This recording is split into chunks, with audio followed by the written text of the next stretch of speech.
มื้อนี้ขอมวนก่อนเด้อเนาะมื้ออื่นสิรำหน้าว่าซั่นกดไปแล้วจะมื้ออื่นเฮ็ดเวียกวัดมื้อว่าซั่นเพราะว่ามื้ออื่นวันอาทิตย์สิรำหน้ามื้ออื่นมื้อแรกแขกหมานแต่ว่ามื้อนี้ขอเมาก่อนทีมงานมาพูดให้ได้ขอเมามื้ออื่นแต่ว่ามื้ออื่นขอเฮ็ดเวียก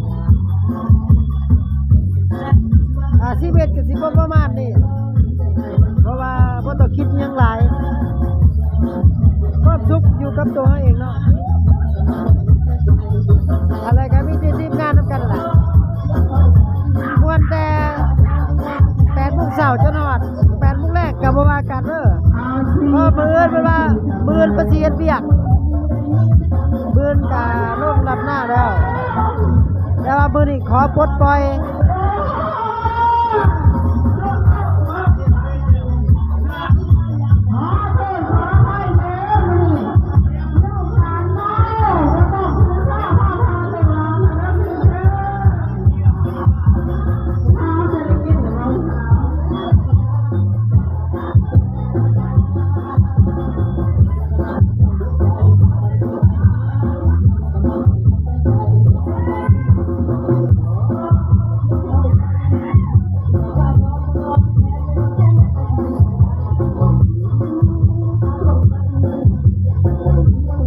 แม่ทีมงานมากวนคือเก่าของบ่าวพูดแล้วล่ะเพราะว่าเพิ่นว่ามื้อนี้ขอมื้อสุดท้ายซะมื้อสิลงรับหน้าแล้ว